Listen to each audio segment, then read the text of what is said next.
Pues buenas noches a todos. Pues como estaba diciendo el doctor Bellera, pues es agosto y es el mes de los abordajes anterolaterales y pues sin duda muchísimas gracias, Doc, por todo el apoyo que nos dio a Spine Webinar formando este programa para abordajes anterolaterales y pues quién mejor que usted, ¿no? Para hacerlo debido a que su gran expertise que tienen en ALIP, que todo el mundo lo sabemos. Y pues también por agradecerle mucho también por la invitación al doctor Pimenta, que pues como usted me decía, se pasa ocupado, pero pues con su apoyo se logró conseguir. Y pues bueno, sin más por el momento, le voy a dar la palabra a mi maestro Guzmán para que lo presente y iniciamos su charla, si está de acuerdo. Gracias, mi amable. Pues buenas noches nuevamente a todos. Para nosotros es un placer tener a un ponente internacional de América Latina. El doctor Fernando Bellera ha estado con nosotros ya hace tiempo en esta plataforma, nos ha estado apoyando día a día académicamente y lo tuvimos en la ciudad de Morelia, Michoacán, neurocirujano por excelencia y pues no se diga la parte del físico-culturismo que lo hace tener esa capacidad también en la parte elástica y flexible de una columna vertebral que a veces tenemos que entender el comportamiento biomecánico y más que usted que lo desarrolla ya en esa práctica tanto médica como en la parte deportiva. Para nosotros es un placer, doctor, tenerlo nuevamente con nosotros. Bienvenido, buenas noches y adelante. Gracias, muy amable. Voy a compartir pantalla.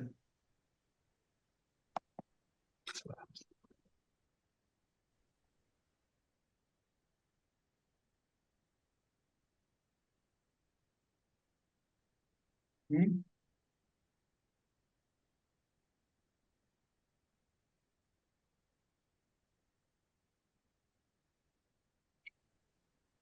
Ok. ¿Se ve? Sí, se ve bien, Doc. Ok, Listo. bueno.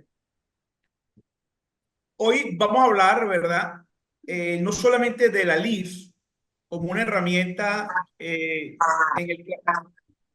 el tratamiento de la patología discal lumbar, sino el ALIF y el ALIF standalone en el paciente anciano. El, el tema que hemos escogido es el ALIF standalone, una contraindicación en pacientes de la tercera edad con estenosis de canal. Pero como todos sabemos, pues el camino del cirujano no dista mucho del agricultor, del cuidador de flores, donde debe tener la paciencia para cultivarla, Sí, sí, yo les aviso la, cuando lleguen. la resistencia para soportar las heridas mientras las cuida, esperar una hermosa floración, pero muchas veces conformarse con verlas en el suelo haciendo una exquisita alfombra de color. Muchas gracias una vez más al Span Webinar, sobre todo esa tarea titánica en favor de la docencia dentro de México y en Latinoamérica ya. Un chat que supera los 300 participantes y una charla de hoy donde hay más de 100 conectados. Especial agradecimiento al doctor Antonio Sosa y al doctor Juan Guzmán, que son los pioneros de esta gran y maravillosa idea. El Alif Standalone es una técnica de fusión lumbar usada desde hace mucho tiempo, pero que ha cobrado auge en los últimos años por su gran valor biomecánico.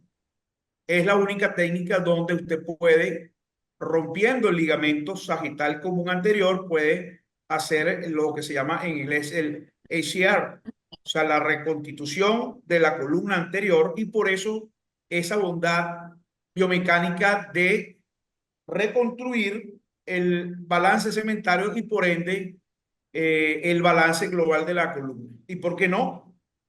Como sabemos ya, pues la importancia que tiene la restitución de la lordosis lumbar y su repercusión sobre el balance sagital global. Altas tasas de osteointegración porque usted puede por esa vía colocar una gran caja de fusión en compresión y por ende, pues ese estímulo en la interfase hueso-prótesis genera entonces altas tasas de osteointegración, de fusión, y es una técnica rápida, segura y de mínima invasión. El Alif Standalone fue aprobado por la FDA alrededor del año 2008. Nosotros habíamos comenzado un poco antes, cercano al 2002, 2003, y desde entonces, desde la que lo aprobó la FDA, ha crecido en el interés médico del cirujano de columna moderno. Una de los inconvenientes que tiene el Alif Standalone es la subsidencia. En nuestra serie de más o menos unos 4.000 niveles intervenidos en 22 años, encontramos alrededor de un 4% de subsidencia. Mayoritariamente en pacientes obesos, L4, L5 es donde predominantemente más se ve, y en pacientes con disminución de la masa ósea. Ahí pueden ver una rayo X aproximadamente cercano al tercer mes postoperatorio en 4 o 5, donde se ve claramente un hundimiento del el emplay superior de L4, de L5 en una construcción L4, L5. Pero fíjense cómo después del año, en una función consolidada, pues sí hay una disminución de la lordosis segmentaria, sin embargo, eso no interfirió, no hubo ningún problema en la consolidación. Esta subsidencia no tuvo repercusiones con la rata de fusión ni considerablemente en el balance sagital global, pero sí en la disminución de la lordosis segmentaria inmediata. El hundimiento también estuvo relacionado con dolor postoperatorio. Generalmente, nosotros sabemos que un paciente en el postoperatorio inmediato, un paciente que tiene una gran mejoría y cercano a los 40 días, al segundo mes, comienza con algo de dolor, sospechamos que este es un paciente que debe tener una subsidencia.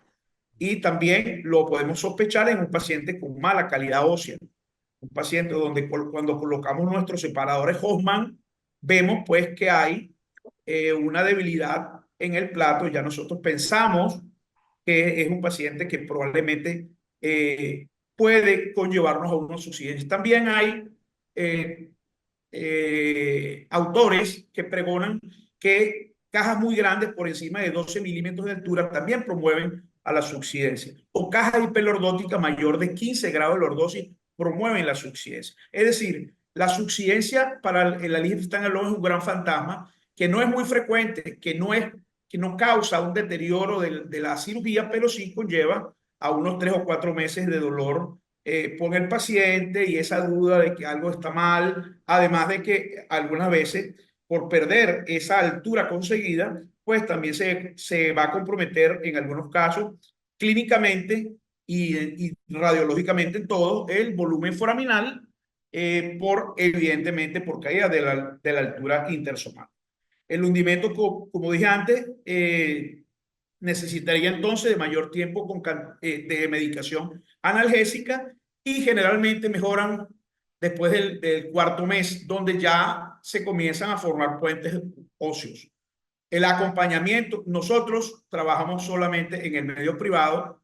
Queremos que nuestros residentes de los hospitales públicos, que lo hemos visitado durante 17 años en nuestro transitar por todos los hospitales de nuestro país, por nuestro trabajo dentro de la Junta Directiva de la sociedad, pues queremos que salgan con la idea de que todos los pacientes no pueden reintervenirse, porque cuando el médico está en el medio hospitalario, cree que todas las complicaciones, aún sean pequeñas, tienen que regresar al quirófano. Nosotros hemos demostrado que con acompañamiento a estos pacientes no necesitan de reintervenciones. Estos son pacientes que van a atravesar esos 90 días, 100 días con molestias. Usted le puede hacer bloqueo, lo puede manejar con analgesia, rehabilitación, y estos pacientes van a salir de esa crisis con el tiempo que vaya consiguiendo matriz ósea, que vaya consiguiendo puentes óseos. Como dije antes, ningún paciente ameritó cirugía para suplementación ni descompresión. Aquí hay dos trabajos, no sé si me oyen bien. Sí, ¿Se oye doc. bien? Sí, todo bien. Ok, Fuerte y claro, todo perfecto. gracias. Claro. Ok, aquí hay dos trabajos que hablan de la subsidencia. dice la subsidencia que sigue al ALIF en un trabajo prospectivo. Y la conclusión es que se encontró que las tasas de subsidencia generalmente son bajas en la historia del paciente como operatorio del ALIF standalone. Los pacientes, los seguimientos de estos pacientes y las tasas de osificación no estuvieron significativamente influenciadas por la subsidencia. Y este otro trabajo que habla sobre el uso de caja hiperlordótica. Cada vez más estamos tratando de usar caja hiperlordótica para tratar de corregir los desbalances en el eje sagital. Sin embargo, en caja hiperlordótica con ALIF standalone promueve mucho más la subsidencia. Y este trabajo lo corrobora. Este es un trabajo que dice que los pacientes que se usaron bajo la técnica de ALIF standalone, cajas de menos de 15 grados de lordosis, demostraron una gran mejoría como promedio de la altura foraminal y de la altura discal, tanto media, posterior y anterior, y sin sacrificar la mejoría de los parámetros de remodelación sagital. Sin incremento del riesgo de subsidencia cuando fueron comparados con los que se usaron cajas de mayor de 15 grados. Cuando se usaron cajas de mayor de 15 grados, hubo aumentó el riesgo de subsidencia. Entonces, el ALIF standalone, hemos tratado, como ustedes saben, de alargar las indicaciones y hemos creado indicaciones para el ALIF standalone, tratando de adecuar la técnica para resolver problemas en pacientes mayores de 65 años. Siempre teníamos destinado para este tipo de pacientes el MIST-LIF, que lo hemos usado desde el 2002.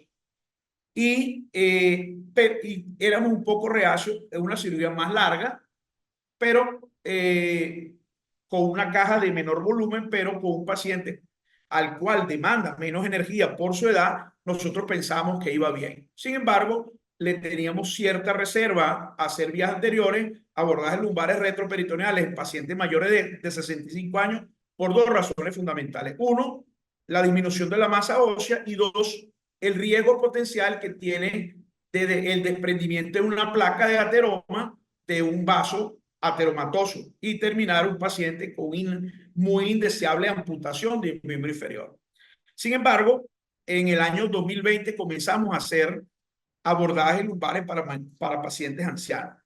Entonces, tratando de extender las indicaciones, comenzamos en el 2020 y con la experiencia de la descompresión indirecta que ya habíamos visto con el XLIF, entonces comenzamos con nuestra serie. Entonces traemos esta reseña bibliográfica que habla de descompresión indirecta en el tratamiento de la estenosis lumbar degenerativa con ALIF. Este es un trabajo bien ambicioso donde una serie de 568 pacientes, 247 pacientes se le hizo ALIF standalone y 321 ALIF con suplementación posterior y con descompresión posterior. La tasa de reoperación fue del 4%. Se reoperaron 23 pacientes de los pacientes que se le hizo ALIF standalone. La conclusión es que la edad fue un factor relacionado al fallo. ¿Por qué? Bueno, aunque no hubo diferencia clínica en el outcome, en la escala de Ovestri, la escala visual análoga, ni siquiera en los pacientes reoperados, en los pacientes ansiados por el alto riesgo de fallo en la descompresión indirecta, fue lo que enturbió el estudio. Y la razón fue que la osificación del ligamento impedía en estos pacientes una buena distracción. Además, la osteopenia o la osteoporosis producía la subsidencia de la que hemos hablado y por ende había pérdida de esa distracción, había pérdida de esa ligametotaxia, había pérdida de esa foraminotomía indirecta y por ende entonces había en algunos de estos pacientes tuvieron que ser reintervenidos, reoperados. Entonces, recalcamos, el problema está en la osificación del ligamento y el problema está en la disminución de la masa ósea. Comenzamos entonces con nuestro primer paciente, fue un femenino de 84 años con listesis degenerativa y estenosis. Tuvo dolor lumbar por 7 meses, dolor radicular que no mejoró con neuromoduladores ni con rehabilitación. Vean cómo es un paciente que la historia clínica clásica, hicimos un abordaje para 2 niveles, 84 años, un paciente, no queremos decir que la estenosis lumbar es una indicación para LIF. La indicación para LIF es el dolor lumbar discapacitante, que en estos casos se acompaña con estenosis de canal. Este era un paciente con una listesis L4, L5 con estenosis de canal, una señora de 84 años.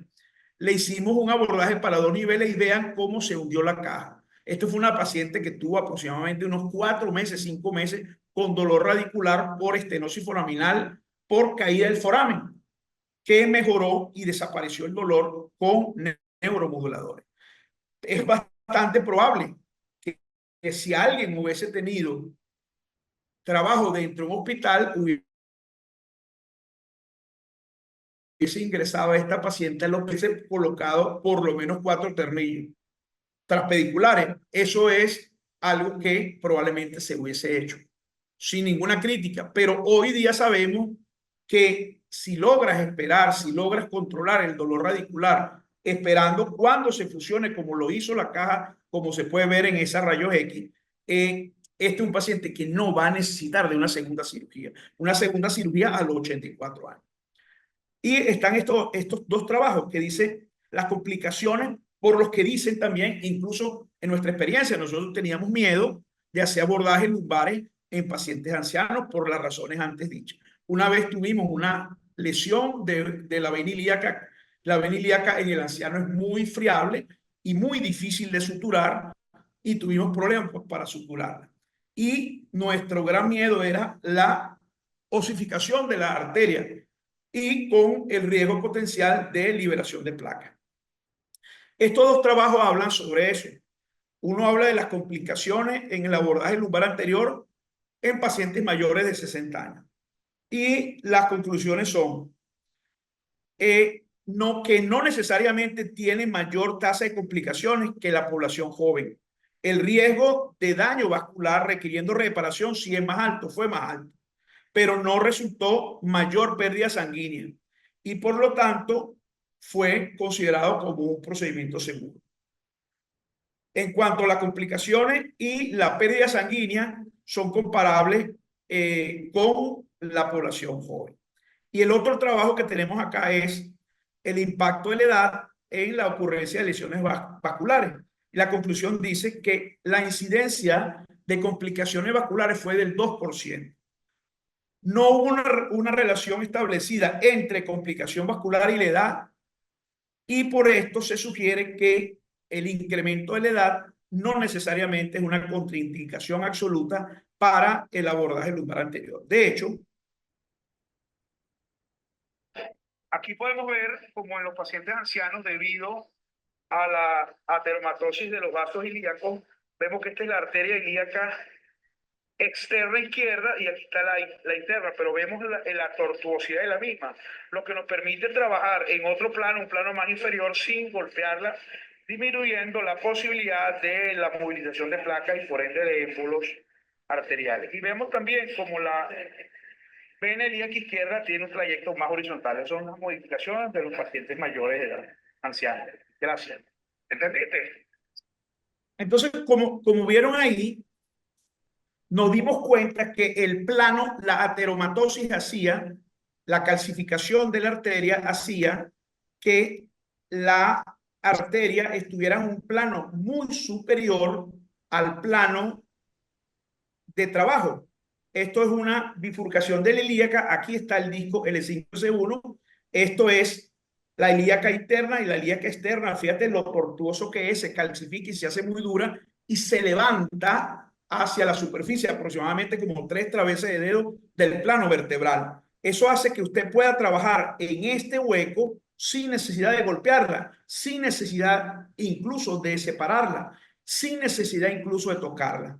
Entonces, usted puede trabajar en su disco L5S1 sin ningún problema de lesión arterial, como pueden ver acá. Entonces, el miedo de desprender un trombo debería ser un cirujano muy descuidado para tropezar la arteria que no está en su blanco quirúrgico, porque el blanco quirúrgico está aquí abajo muy profundo en relación, usted lo que tiene que trabajar por encima de la arteria y por encima de la vena.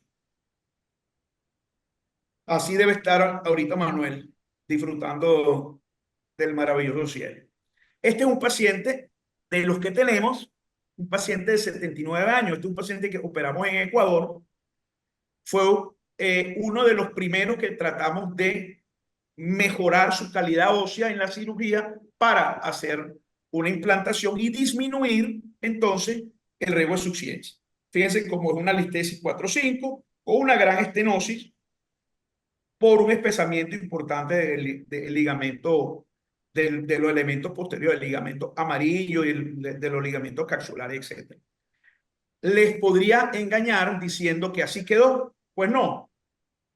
Lo que hicimos fue un abordaje posterior tubular, fíjense cómo quitamos todo el ligamento y lo volteamos porque de verdad era nuestro primer paciente y me causaba mucho ruido esa gran estenosis como para ir solamente por delante.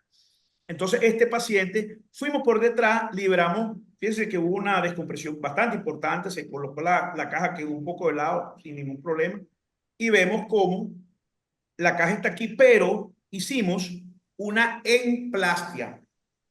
¿Qué es eso? Bueno, encementamos los emplay.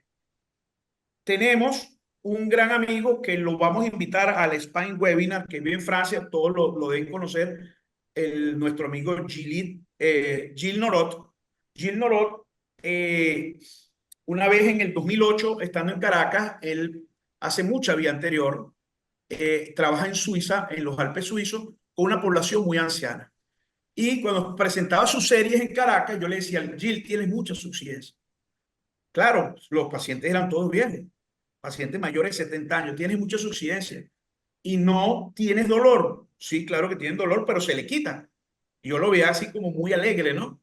Entonces, al primero que lo vi haciendo una vertebroplastia para hacer un ALIF fue al doctor Gilles Norot.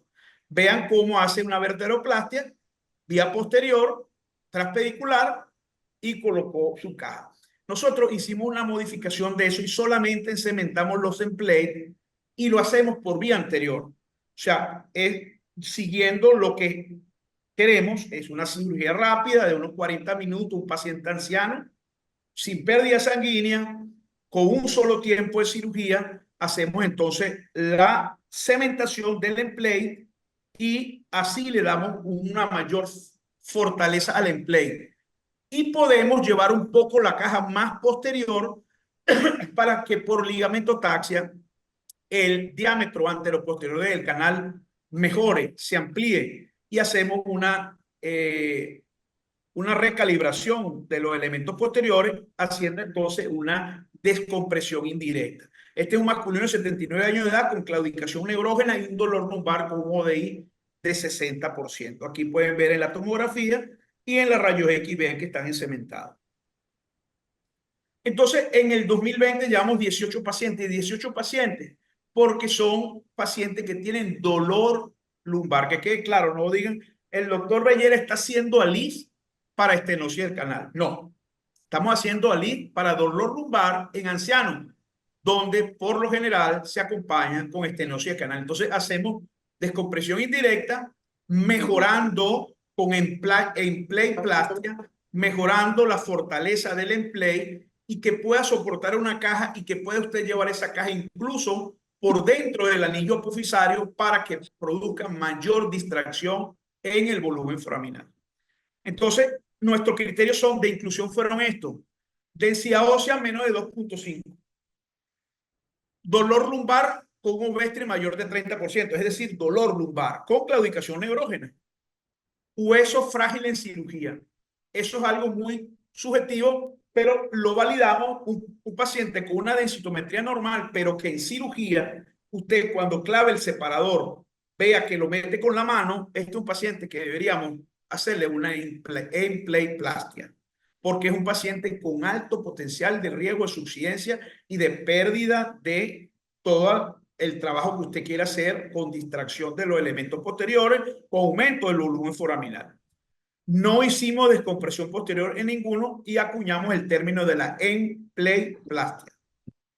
¿Cuáles son los criterios de exclusión? Aquí tenemos la clasificación de chisas, donde el chisas A1, A2, A3, A4, el B, el C y el D. Fíjense que el paciente que no le hicimos todo por delante, sino que fuimos por detrás, era un chisas D, porque generalmente estos pacientes, como dice el primer trabajo, ese ligamento está osificado y la capacidad que tiene el ligamento de desarrucharse, de estirarse es muy poca, porque está ya con fragmentos de calcio. Todavía no estamos en este momento de hacer resonancia magnética en 6 meses. Para la mayoría de los pacientes no. Lo que hemos hecho ya van a ver los resultados. Este es un trabajo que dice que lo conseguimos donde están describiendo primero que nosotros la técnica. Dice, fusión intersomática lumbar anterior con cementación sin, o sea, un alife standalone sin fijación posterior en el tratamiento de la espondilolistesis rítmica en pacientes osteopénicos. La conclusión es el uso del alife standalone con cementación de los cuerpos vertebrales, así como Gilles Norot, una vertebroplastia. Nosotros solamente reforzamos el emplay porque todavía no sabemos cómo se va a comportar el cemento en el estímulo a la formación de huesos, si hay una alteración en la difusión de células inflamatorias para que forman huesos, de irrigación, etcétera, de esa difusión de estructuras importantes para la osteogénesis. Entonces no hacemos vertebroplastia, sino que queremos que al final este paciente haga una fusión. Nos pareció entonces prudente solamente en cementar el empleo. Dice, el uso de los abordajes anteriores en similares pacientes con múltiples comorbilidades pueden ser útiles esta técnica, disminuyendo la morbilidad asociada con las complicaciones del riesgo de una cirugía prolongada durante el tiempo quirúrgico. Este es otro paciente, un masculino de 78 años, que le habían hecho una laminectomía y una disectomía L4, L5 hace 30 años, un paciente con dolor lumbar. Vean cómo 4-5 está en artrosis prácticamente. Vemos como hay una estenosis porque hay un engrosamiento de los ligamentos posteriores, etcétera. Los cortes axiales, pueden ver acá la estenosis del canal, hay un reborde óseo acá y la estenosis acá. Ese es el segmento de L5S1 y en 4-5 vemos pues como hay una gran estenosis también. ¿Qué hicimos? Bueno, lo que queríamos hacer. Fíjense que también nos aprovechamos de que estos pacientes con muchísima artrosis, con muchísima degeneración, tienen una osificación de los emplay. Esa osificación, al igual cuando hacemos el sleeve, nos protege del hundimiento. Entonces, lo que hicimos fue lo que teníamos planteado. Hicimos una emplayplastia en los dos emplay que soportan la carga. Estamos pensando si vale la pena hacer el emplay de arriba. Sin embargo, como ya todos sabemos, la mayoría de las suficiencias en el emplay de abajo por la carga axial. Entonces hicimos, y a los que podemos colocar un tornillo, si la caja es bloqueada, o le colocamos el tornillo por delante de la caja, lo hacemos. Este otro paciente de 68 años, dolor lumbar con un Vestri de 40%, dolor radicular L4 bilateral. Aquí están las imágenes. Es un paciente con enfermedad de 2 discos. Se le hizo una instrumentación a 2 niveles, con una cementación a dos niveles. Vean la tomografía. Hay una fuga de cemento. Por lo general, pues usamos solo cemento porque muchos de estos pacientes son hospitalarios, a pesar de que dije antes que no trabajo en hospitales, pero recorro el país colaborando con los posgrados. Los pacientes hospitalarios tienen un solo kit de cemento. Entonces, son de fraguado más o menos rápido. Entonces, tenemos 2 cánulas. Imaginen una cánula entre la ilíaca y una cánula en el 4-5 empujando la ilíaca hacia el otro lado. Y tenemos que ser rápidos con el cemento. Fíjense que aquí pasamos cemento un poco más diluido, más blando de lo que queríamos. Y una migración, sin embargo, como ustedes todos saben, pues las migraciones, la mayoría de las veces no producen consecuencias neurológicas. Aquí vemos una caja, aquí vemos la otra caja y vemos cómo hay una aumentación bastante buena de los empleos. Este otro paciente de 61 años con Ovestri de 44%, dolor radicular L4 bilateral, una lordosis lumbar preoperatoria de 38,8 grados. Aquí vemos, bueno, signo de Modic, como pueden ver acá. Y esto es para que vean, pues, aquí hicimos lo que teníamos pensado, no sé si se puede ver bien. Aquí vemos la tomografía con la cementación, un poquitico de fuga también acá.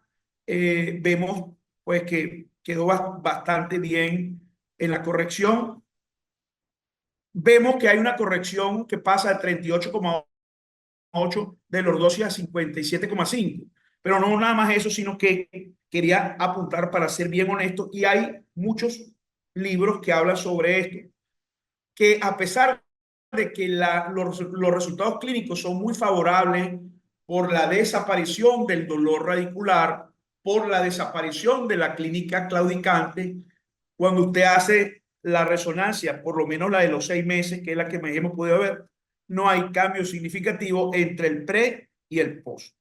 Hay trabajos que hablan en XLIF de que más o menos pasa lo mismo, o sea que no hay imagenológicamente, no hay un cambio significativo, incluso cuando lo medimos en el diámetro anteroposterior del canal o anteroposterior del foramen o del receso lateral. Este es un paciente de 72 años de edad. Fíjate, es un chisa, estaba entre el C y el D. Podría decirse que estaba en ese momento como una contraindicación. Sin embargo, dijimos, bueno, todavía hay cierto líquido cefalorraquídeo aquí, vamos a hacerlo solamente por delante. Y lo hicimos solamente por delante, no le hemos hecho resonancia, porque está reciente, tiene como 5 meses, 4 meses y medio, pero el paciente clínicamente está muy bien, sin dolor lumbar y sin dolor radicular, y su signo de claudicación desaparecía. Faltaría la resonancia postoperatoria y la tomografía. La tomografía queremos es demostrar que no hay subsidencia y que hay fusión. Y en la resonancia medir los diámetros anteroposterior y ver si hay una reducción, perdón, si hay un aumento o una reducción del estenosis, un aumento del diámetro anteroposterior del canal o del volumen foraminal. Este es un paciente que nos dio una amarga enseñanza. Este es un paciente que me presenta en el caso en un hospital donde un paciente con dolor lumbar. El paciente tiene dolor lumbar, etcétera. Bueno, se planeó para hacerle una instrumentación de 2 niveles, este y este nivel. Sin embargo, vemos acá que no hay nada particular. Cuando implantamos, vemos una masa. Esta masa, esta es la arteria ilíaca, este es el nervio genitofemoral. El psoas estaría debajo de esta gran masa, lo que terminó siendo un linfoma. O sea, paciente con un dolor pobremente entendido, que llevó a un error diagnóstico y a un error quirúrgico, porque era un paciente que tal vez lo que necesitaba era otra cosa. Pero estamos en docencia y creemos que de los errores es donde más se aprende. Vean cómo aquí hemos podido separar, retirar todo el tumor. Esta es la arteria ilíaca, el psoas está aquí abajo y ya no hay tumor. Y bueno, se descomprimió todo esto, se hizo la cirugía, se le colocó el par de cajas, y fíjense lo que sucede. Solamente 3 meses después hay un derrumbamiento. Fíjense que aquí no se ve mayor cosa en la vértebra de arriba. Fíjense como las vértebras de arriba se hicieron polvo. O sea, estaban tomadas por el tumor, que no se veían, perdón, que no se veían acá, pero estaba en ese camino a demostrarse que era otra cosa. Lo cementamos y se le hizo una fijación transpedicular. El paciente está en tratamiento para el linfoma. Este es un caso que lo traigo ya para terminar. Es un caso que no es de esta serie, pero que da tiempo como para pensar. Esto es una paciente que operé a los 55 años, hace 17 años. Es una paciente, bueno, con su evolución, como la mayoría de las vías anteriores, de los ALIF, con muy buena evolución. Vean el gran callo óseo que hace. Sin embargo, ahorita tiene 71 años. Sin embargo, hace unos 8 años antes se hizo artrítica, hizo una artritis reumatoidea. Con la crisis en el país, los biológicos se acabaron, se hicieron muy costosos y su reumatólogo comenzó a darle dexametasona. Dexametasona, sufre una caída y hace una fractura. El paciente se perdió de la consulta, fue a un terapista del dolor a colocarle infiltración y todas estas cosas y vean cómo va progresando la fractura, pero lo curioso es que la caja queda incólume. Fíjense como el implante quedó pegado del emplay de abajo totalmente, eh, un bloque óseo. Claro, el bloque óseo rígido contra un hueso blando, pues indiscutiblemente produjo esto. Fíjense cómo se destruyó todo el hueso de arriba. Fíjense cómo se partió todo el hueso y permaneció la caja. La caja no se movió. Fíjense el gran puente óseo que hace la caja. Y sin embargo, fíjense cómo va. El paciente se perdió, se le ofreció una instrumentación posterior, pero no regresó a la consulta. Y esto es más o menos para lo que pueden creer que este paciente no es este paciente. Creo que tiene música para alegrar la noche. Este es un paciente con dolor lumbar, con estenosis de canal, y esto hicimos un video más o menos de la técnica quirúrgica. Aquí cometemos un error probablemente tenemos que cambiar, porque indiscutiblemente tenemos que entender, para que no nos pase esto y tuvimos un hundimiento en el emplay, deberíamos entonces encementar el emplay antes de meter la caja. Fíjense cómo cuando voy a trabajar en el E4 L5, por descuido, angulo mucho el distractor y me meto contra el emplay y produzco esto. Vamos a poner el video. Bailaremos zumba, tomaremos después una copa de más y hasta que salga el sol cantaremos al sol de una vieja guitarra. Brindaremos por ti, brindaremos por él, porque le vaya bien. Ahí no hubo problema, Mañana verás que pero ahí, perdón, pero ahí, en ese momento, hasta que salga el sol angulo cantaremos al sol el distractor de y una vieja rompo el guitarra. emplay. Ya lo van a ver acá. Brindaremos por ti, brindaremos por él, Ahí no, porque le vaya bien.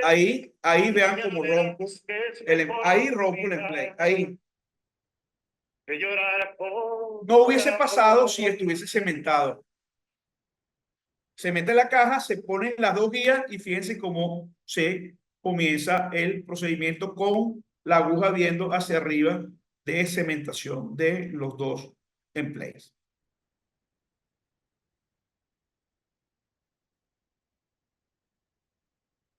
El Alif Standalone en pacientes ancianos ha demostrado ser una técnica segura, rápida, eficiente y mínimamente invasiva en pacientes con estenosis del canal lumbar sintomático que requiera cirugía de fusión. Es decir, no estamos diciendo que la Alif Standalone es una técnica quirúrgica para estenosis de canal. Es una técnica quirúrgica para pacientes con dolor lumbar que tengan estenosis de canal y no hacer un doble abordaje si le vamos a hacer una Alif, porque es una cirugía mucho más rápida que ir por detrás, descomprimir y hacer un TLIF. Esta es una cirugía de 35 o 40 minutos comparada con unas manos rápidas de 1 hora y media de un TLIF. Muchísimas gracias.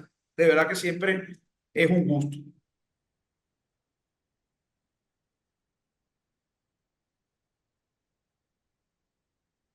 Doctor, muchas gracias por su presentación. Excelente ponencia. Creo que nos abre muchas dudas o muchas cosas que tenemos que actualizar para pacientes mayores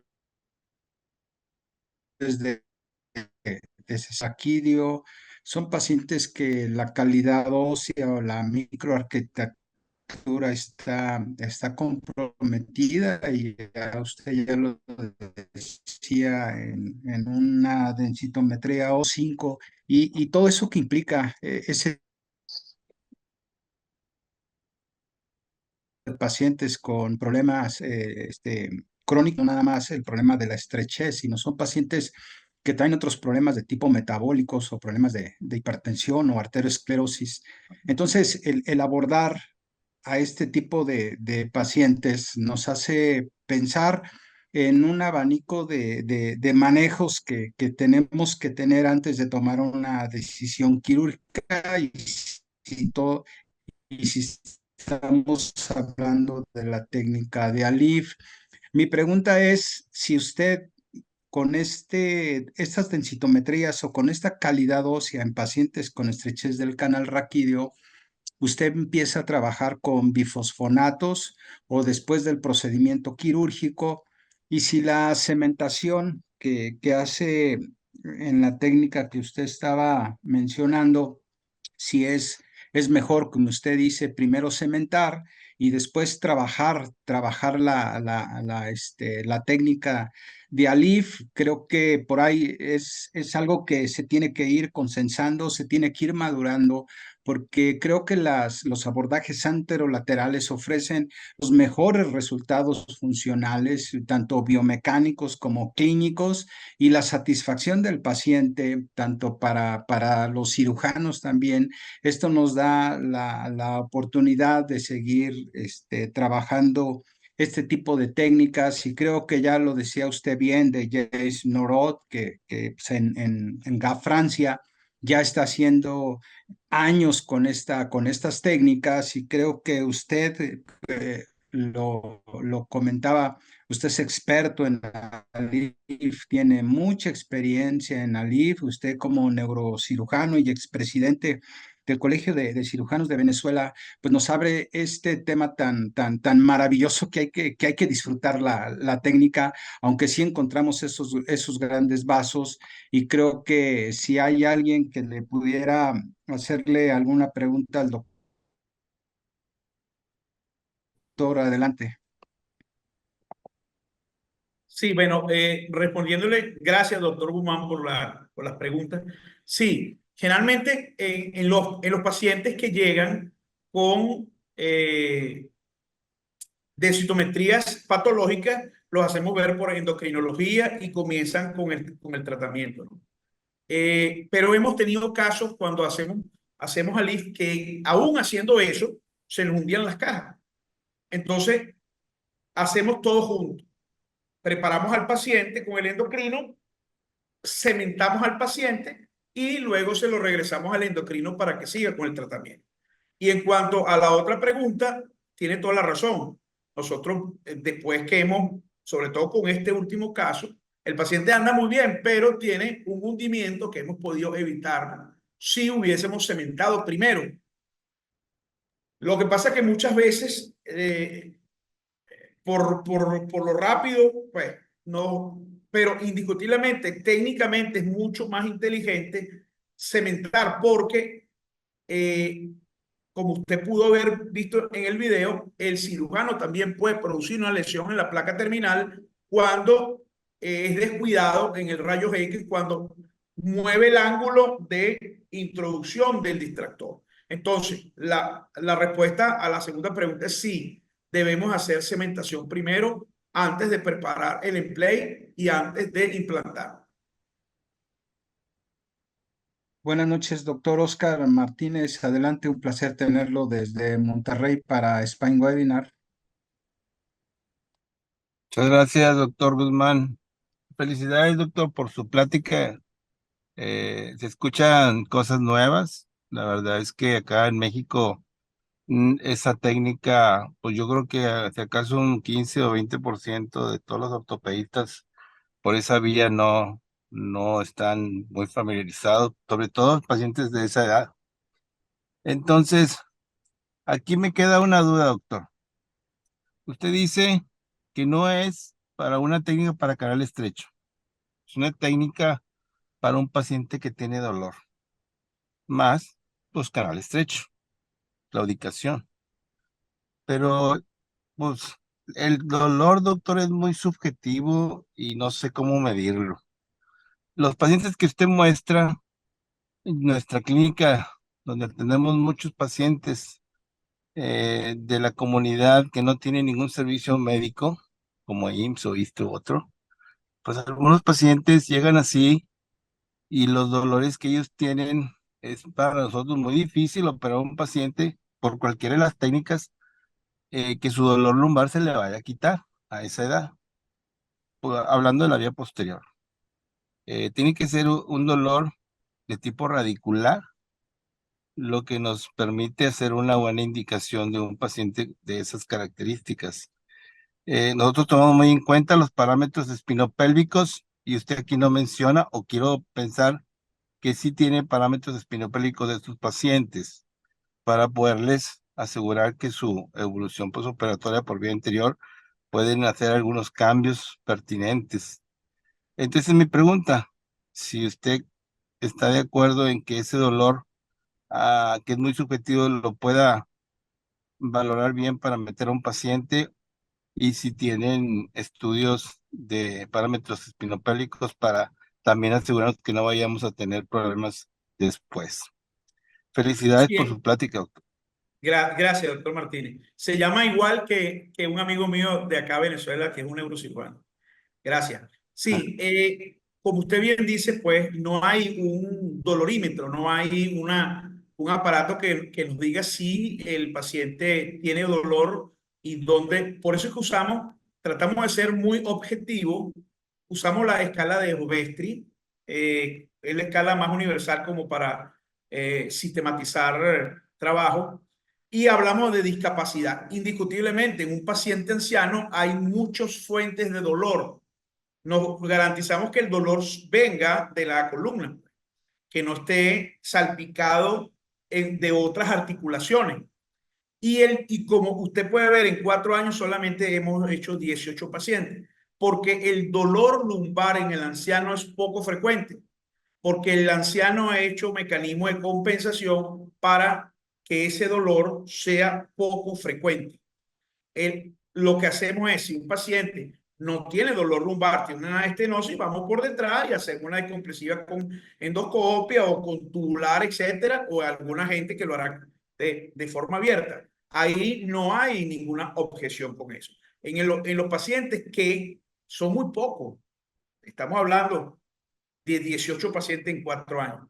Estos pacientes que tienen dolor lumbar y que nosotros pensamos que es una listesis, esta listesis es móvil porque hay listesis fija que no cursan con dolor lumbar.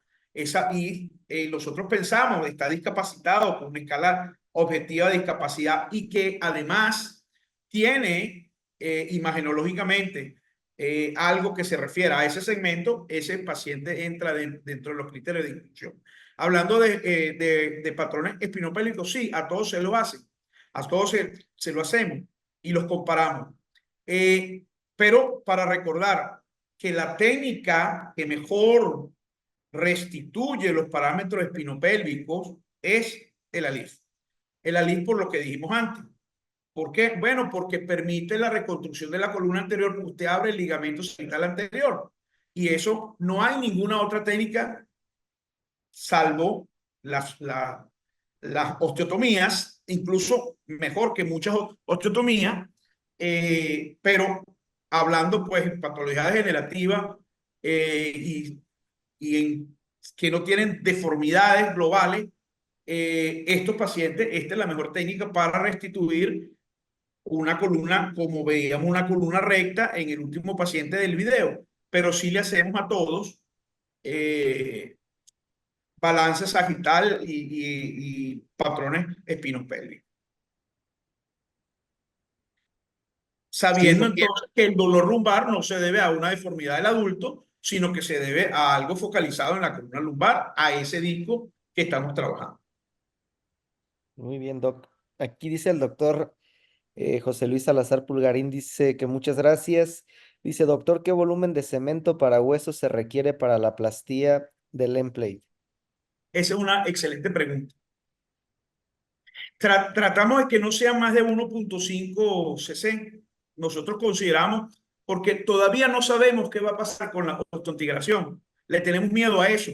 Le tenemos miedo a rellenar todo el hueso y que no haya posibilidad de la difusión de células inflamatorias, como dije antes, de metabolitos que sean necesarios para la fusión y usted esté cementando una vértebra y esté bloqueando ese paso. Entonces, tratamos de que sea 1.5 centímetros y tratar de rellenar dónde vamos a colocar el implante. No más lateral, sino dónde va a ir el implante. Porque lo que queremos es reforzar dónde va a ir el implante. No queremos hacer una vertebroplastia. Sí, ya hay revisiones sistematizadas, como lo dice el doctor Fernando Bellera, que la introducción del cemento, de acuerdo a estudios de metaanálisis o estudios multicéntricos, hasta 1.5. Vamos, si lo puedes llevar no sé, 2 o ya va a ser de la experiencia de cada cirujano. Y en relación a esa experiencia que usted tiene y decía el doctor Oscar Martínez, nos tenemos que apegar al balance sagital, pero sobre todo el PA y la lordosis lumbar. O sea, ¿cuánto tengo del PA?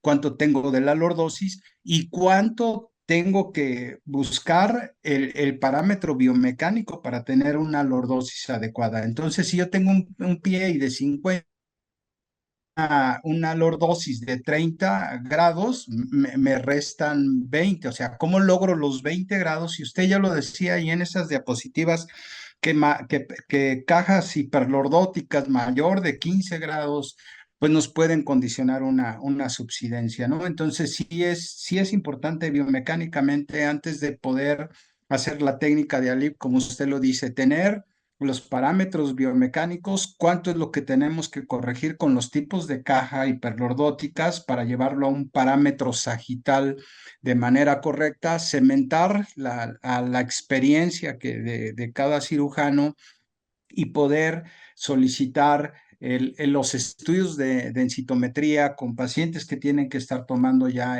los bifosfonatos de por vida, ¿no? Porque la cirugía que usted realiza y que los cortes los estamos haciendo a cada 6 meses con estudios tomográficos, pues la mineralización del hueso pues va cambiando, va evolucionando. Por lo tanto, como usted comenta, tiene que estar apegado a un tratamiento por parte de endocrino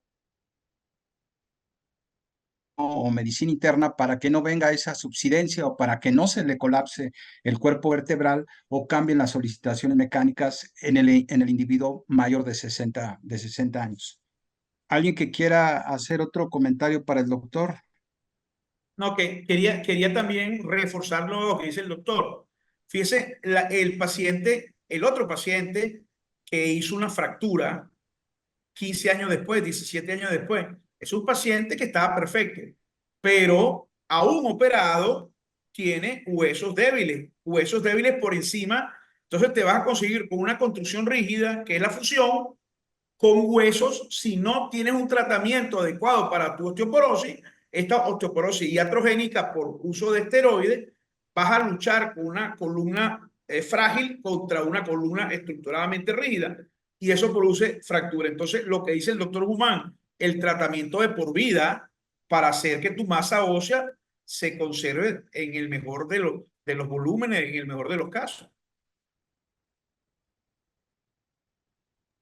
Usted a estos pacientes, antes de operarlos, la resonancia magnética, considerada como el gold estándar para pacientes con desmineralización o con osteoporosis, juega un papel muy importante para tomar una decisión si este paciente realmente es candidato para una una técnica de tipo ALIP o es realmente un dolor crónico de un viejo que está con esa sintomatología que no responde al tratamiento conservador?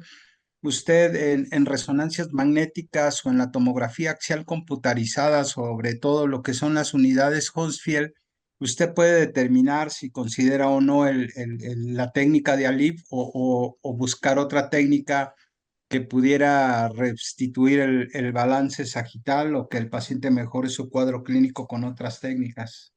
Gracias, doctor. Sí, bueno, lo más importante, como usted bien dijo, es saber qué duele, ¿no? Saber qué duele. Tenemos los recursos de la resonancia magnética, la tomografía, la rayo X, etcétera, etcétera.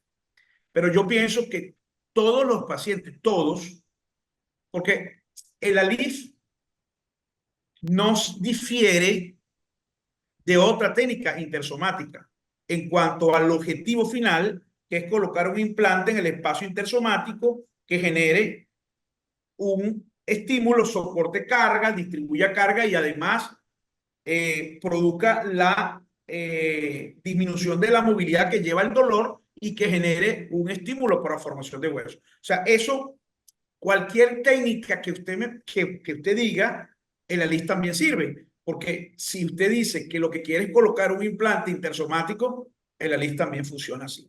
Lo que debemos es saber si el ALIF standalone es suficiente en este tipo de pacientes.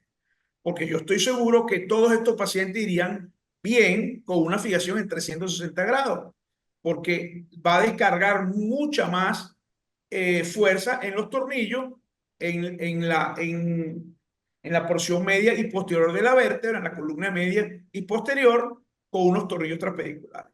Pero ya estaríamos hablando de otro tipo de cirugía, una cirugía más larga, una cirugía con más pérdida sanguínea, aún haciéndolo percutáneo. Entonces, eh, el motivo de la ponencia es qué tanto podemos nosotros alargar sin comprometer al paciente la técnica de ALIF standalone. Porque si usted tiene un paciente con una fragilidad y no la quiere incementar, o sea, tiene con osteopenia, osteoporosis y no la quiere encementar, pues la indicación, si usted le quiere hacer un ALIF porque piensa que es la mejor técnica para hacer remodelación de la columna anterior, usted debería hacer un 360. Lo que estamos discutiendo aquí es si es suficiente la cementación para impedir el hundimiento en la caja y un paciente bien escogido donde el ligamento pueda desarrollarse, pueda extenderse, sea suficiente hacerlo en un solo tiempo. Sí, exacto. Excelente. Es una herramienta más, ¿no? Es una técnica más. Escogiendo el paciente es lo que se entiende perfectamente de la plática, ¿no? O sea, tenemos que tener el paciente ideal y es una técnica más que tenemos, ¿no? Algunos pensarán, no, pues yo le haría esto y todos en columna le haríamos algo diferente a cualquier caso, 10 opiniones diferentes. Sin embargo, ahí está y es otra técnica y que pues el tiempo lo dirá. Ahorita llevan 4 años y pues la verdad yo veo una técnica que en manos expertas es una opción, una opción muy viable para el paciente. Sin embargo, algún otro pensará alguna situación y es la gran, lo bueno, ¿no? de la cirugía de columna y lo malo a la vez de que elegimos una o elegimos otra. Sin embargo, Doc, yo me quedo con mucha enseñanza el día de hoy porque pues es una técnica, lo de la cementación de los end plates. Entonces, pues es algo que tenemos ahora ya en nuestro cerebro y pues mucha de la gente joven acá o incluso de los maestros, pues se aprende, ¿no? Y ese es el objetivo principal. Muchísimas gracias, Doc. Yo no tengo más que esos comentarios. Todos elegimos técnicas y es una técnica totalmente viable, escogiendo al paciente ideal, como lo recalcó varias veces usted.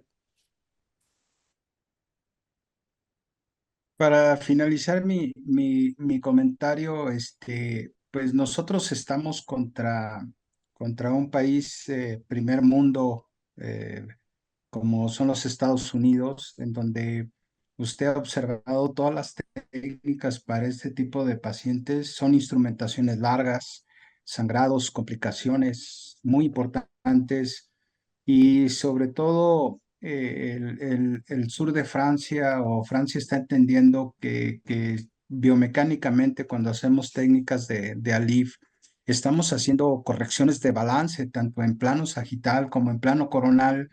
Y América Latina, creo que Brasil con el doctor Pimenta. ¿Y qué puede pensar Fernando Bellera con esto que está pasando en el mundo moderno de que los gringos pues nos dicen que hay que hacer instrumentaciones largas, meter tres, cuatro cajas, etcétera, ante algo como decía el doctor Oscar Martínez? No, es un dolor, ¿cómo lo descifro? ¿Cómo lo entiendo? ¿Y qué piensa el doctor Fernando Bellera con esta técnica de ALIP que ha tenido tanto éxito ahí en Venezuela y creo que en América? ¿Usted cuál es su enfoque o hacia dónde vamos todos con esta cuestión del Sí. dolor en los ancianos? Sí, yo he tenido la oportunidad en estos veintitantos años de ser médico consultante de muchas empresas norteamericanas, ¿no? Pero yo resumo, primero que nada, que la cirugía de columna no es preventiva. Nadie es dueño de la verdad de lo que va a pasar con un paciente. O sea, las cirugías, porque en 20 años va a pasar tal cosa y yo voy a sacrificar un segmento sano porque creo que va a pasar tal cosa. Siempre he estado en contra de eso, no ahora que tengo 55 años, sino que cuando comencé en esto, ¿no? Entonces, mi teoría es, y eso va en contra de muchos libros y de muchos protocolos y del tío Sam, pues. Eh, y no voy a hablar más de esto para que no esté pensándose que soy un progre en contra de las empresas, porque no lo soy. Yo pienso que hemos llegado hasta aquí porque la ciencia avanzó mucho, pero sí es cierto de que se puede hacer mucho bien haciendo lo poco necesario para que el paciente esté mejor. Usted siempre podrá hacer algo más, pero muchas veces cuando hace de más, no podrá hacer de menos. Usted puede hacer una segunda cirugía si aparece un segmento adyacente en 10 años y probablemente en 10 años habrán técnicas mejores para que usted le ofrezca con mínima agresión otra solución a ese paciente. Yo le digo a mis pacientes que en este camino nos tocó caminarlo juntos y vamos de la mano viendo la evolución y las complicaciones. Si yo le hago una cirugía de un nivel solamente, a pesar de que otros le darían tres, pues en 5 años, 7 años, si se daña el otro, le haremos otra cirugía y así iremos caminando por la vida. El problema es lo que ha pasado, por ejemplo, con el fantasma y la tragedia del PGK, que no sabemos qué hacer con pacientes polinstrumentados con una deformidad en cifosis en la parte proximal de la construcción y no sabemos hasta dónde llegar. Entonces, mi consejo para los más jóvenes, resuelva el problema al cual acudieron a su consulta. No somos dueños del futuro, no sabemos qué va a pasar. Doctor Antonio Sosa, si ya no hay algún comentario por parte del público, tuvo más de 130 gentes que se conectaron, que Sí, parece gracias a todos. un récord. Doctor Sosa, si quiere dar por terminado.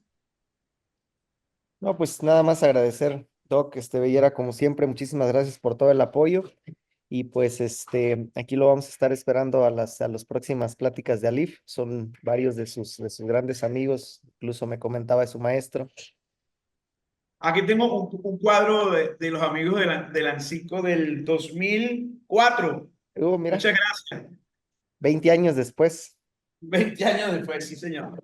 Sí, Doc, y Muchas gracias. Sí, yo también quiero agradecerle darle las totalmente. gracias a todos, a esas 137 personas que engalanaron, que enriquecieron la noche de hoy. De verdad que estoy muy agradecido con el doctor Guzmán y el doctor Sosa, que gentilmente siempre me invitan.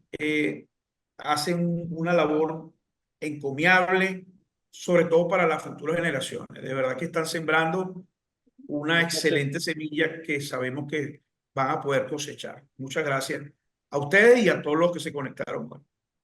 Pues muchas gracias, damos por clausurado, agradeciendo a todos los que se conectaron, doctor Guzmán, doctor Fernando Bellera, doctor Oscar Martínez, entre todos, damos por clausurado el Spine Webinar número 71 y nos vemos el próximo lunes. Saludos a todos. Gracias, gracias, saludos.